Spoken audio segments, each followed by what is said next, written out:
कांग्रेस प्रत्याशी अजय टंडन की शानदार जीत। कांग्रेस प्रत्याशी अजय टंडन ने भाजपा के राहुल सिंह लोधी को 17,089 वोटों से किया पराजित।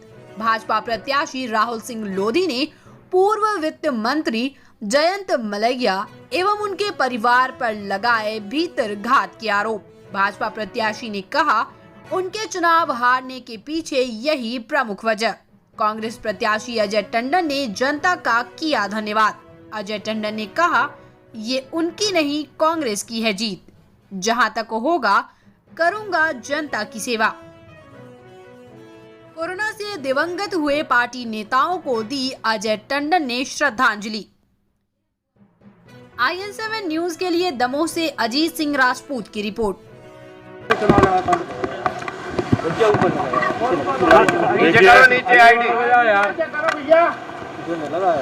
देखिए, सबसे पहले तो मैं दमोह विधानसभा के सभी मतदाताओं का हाथ जोड़ के धन्यवाद देना चाहता हूं कि उनने जो दिया उसको आशीर्वाद स्वरूप में लूंगा।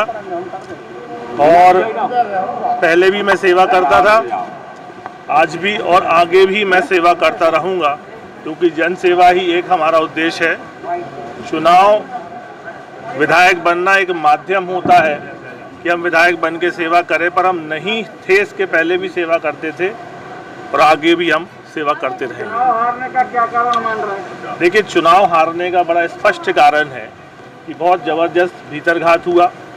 जिनको दमोह शहर का प्रभारी बनाया वो अपने खुद का वार्ड हार गए, और जो शहर के जो वार्ड हैं, जो पोलिंग है, वो 1,500-2,2 हज़ार से हारे।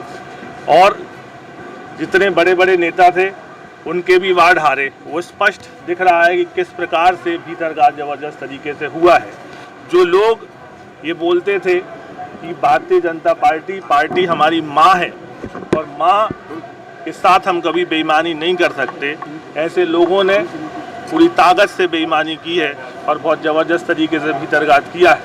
यदि शहर इतने ज़्यादा से नहीं हारते तो जिस प्रकार से आखिरी 10 राउंड में वोटिंग आई है, ये चुनाव भारतीय जनता पार्टी जीतती। और मैं पुनः कहता हूँ कि मैं भारतीय जनता पार्टी में जिस उद्देश्य को लेके आया था कि दमोह में मेडिकल कॉलेज बने, उसका भूमि पूजन हो गया, उस बजट में शामिल हो गया, वो महत्वपूर्ण था। मैंने पहले भी कहा था कि विधायक रहें ना रहें, पर दमोह में मेडिकल कॉलेज आ जाए। जो स्वाभाविक सी बात है, ये कोरोना का काल चल रहा, तो जैसे ही चीज़ें नॉर्मलाइज होंगी वैसे ही मेडिकल कॉलेज दमोह में आएगा।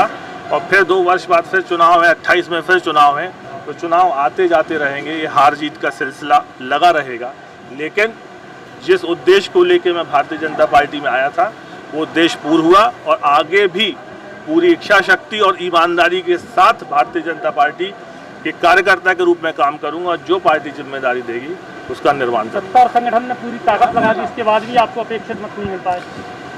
देखिए, सत्ता और संगठन ने अपनी जगह कार्य किया, और जो नेता यहाँ थे जो अपने वार्ड हार गए, जिनको शहर की जिम्मेदारी दी वो शहर आ गए, जवाबदेही तो बनती है।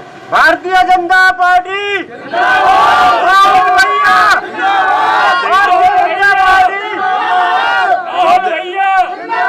जवाबदेही तो बनती है। ये तो उनसे पूछना पड़ेगा ना कि आपका वार्ड कैसे हार गए, आपकी पोलिंग कैसे हार गए, आपको शहर की जिम्मेदारी दी, शहर कैसे हार गए। ऐसा नहीं लगता आपको कि बाहर के कार्यकर्ता और नेता थोप दिए और स्थानीय लोगों को महत्व नहीं मिला?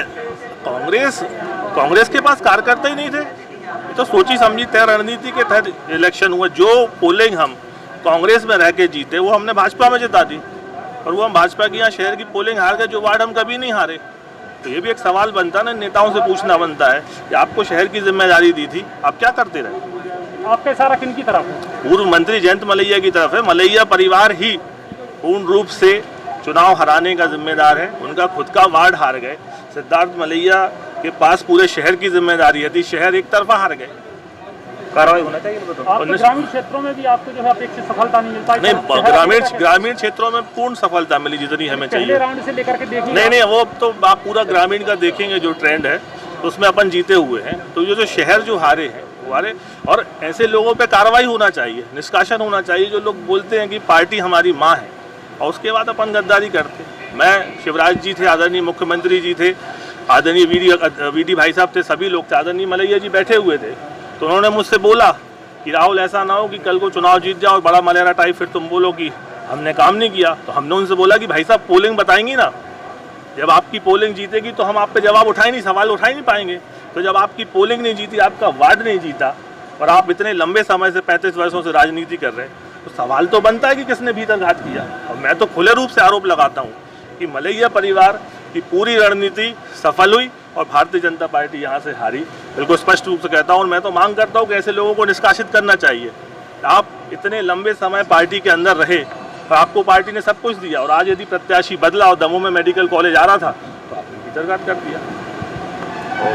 राहुल सिंह थे, आपने चुनाव जिताया था, अब फिर राहुल सिंह को आपने एक चुनाव हरा दिया। देखिए, चुनाव ना हम जिताते ना हम हराते। सत्यता ये है, चुनाव जिताती है जनता और चुनाव हराती है जनता, और चुनाव जिताते हैं समर्थक लोग। उस समय दमोह की जनता ने हम लोगों पर विश्वास किया था, कांग्रेस पर विश्वास किया था, राहुल सिंह को जिता दिया। दमोह की जनता ने उसी विश्वास को पुनः दोहराया, अब उन्होंने अजय टंडन को जिता दिया। हम तो मात्र एक शैडो है, परछाई है, पंजा जीता है। हमारा संगठन चुनाव जीता है, हमारा कार्यकर्ता चुनाव जीता है, और उससे ज्यादा हमारे दमोह की जनता चुनाव जीती है। ये चुनाव जनता और भाजपा के बीच था और जनता ने दिखा दिया कि जनता क्या चाहती है। ये पब्लिक है, सब जानती है। इस चुनाव में कई नेता काल कलवित हुए कोरोना की वजह से, उनके परिवार के लोग भी हुए। देखिए, मैंने अभी आपके इसी में पहले भी कहा था कि आज खुशी तो है दिल में चुनाव जीतने की, नेचुरल है, लेकिन उससे ज़्यादा कुछ गम भी है। गम इस बात को लेकर है कि हमारे ब्रजेंद्र सिंह जी मंत्री थे, वो मंत्री अकेले नहीं, हमारा उनसे बहुत पुरानी मोहब्बत है। और हम, और जैसे मांडवी चौहान जी, वो हमारी महिला कांग्रेस की प्रदेश अध्यक्ष रही। इसके पहले हम अपने जो गुरु हैं और जिन्हें हम मानते हैं, ओरछा की रामलाला सरकार, हम जब भी टीकमगढ़ तरफ जाते थे, ओरछा जाते थे, तो ब्रजेंद्र सिंह जी से बातचीत होती थी। रास्ते में उनका घर पड़ता था पृथ्वीपुर में। और बागेश्वर धाम, जो कि आप जानते हैं एक बहुत बड़ी शक्ति हैं, उन गुरुजी को भी प्रणाम और सलाम करते हुए, ओरछा की रामराजा सरकार को, भोले बाबा को, और दमोह के चारों तरफ जो हमारे हनुमान जी विराजमान हैं, महावीर स्वामी विराजमान हैं, और हमारे जो अलग अलग धर्म के लोग, इतनी मस्जिद हैं, इतने गुरुद्वारे हैं, इतने आपके चर्च हैं। कहने का मतलब ये है कि आपने देखा होगा पहले दिन जब मेरा भाषण हुआ था, कमलनाथ जी आए थे, तब मैंने सबको याद किया था, सब धर्म के लोगों को याद किया था, क्योंकि मैं दमोह में हमारा एक छोटा सा परिवार है, केवल 30-40 लोगों का वो परिवार है, और जो कि जनता के बीच में हमेशा सेवा करता रहा। हमारी पूर्वजों ने सेवा की, उसी को देखते हुए जनता ने हमको माना। और जनता ने तो आपको जिता दिया है, आपकी ना प्रदेश में सरकार है ना केंद्र में सरकार है, फिर कैसे आप दमोह के विकास की बात है? देखिए, हमने आपसे पहले भी कहा है, इच्छा शक्ति होना चाहिए। इच्छा शक्ति है तो आदमी चंद्रमा पर पहुंचता है, और इच्छा शक्ति नहीं है तो आप कोई भी पद दे दीजिए, कुछ भी कर लीजिए। ये जरूरी नहीं है, ये जरूरी नहीं है, क्योंकि भले ही हम विपक्ष में हैं, लेकिन आपने देखा होगा हमारे विधायक के यहाँ काम होता है, और सरकार करेगी क्यों नहीं। हमारी जायज मांगों को, हमारी जनता की जायज चीज़ों को सरकार को सुनना पड़ेगा, और नहीं सुनेंगे तो फिर हम दूसरा रास्ता निकालेंगे। भाजपा प्रत्याशी ने सीधे पूर्व वित्त मंत्री के ऊपर भीतरघात का आरोप लगाया, उनका कहना उन्हीं की वजह से चुनाव हुआ। अभी तक तो नहीं लगाया था, उसके पहले तो, अभी इसके पहले जब भी उनके उद्बोधन अपन निकाल के देख लें तो वो तो कहते थे मलैया जी उनका काम कर रहे हैं, मलैया जी उनके साथ है। मलैया जी ने अपने उद्बोधनों में भी कहा है। और भाजपा प्रत्याशी अपनी भाजपा को जाने, अपनी गुइयाँ अगर संभाल के न रख पाए तो उसके लिए अजय टंडन थोड़ी दोषी है।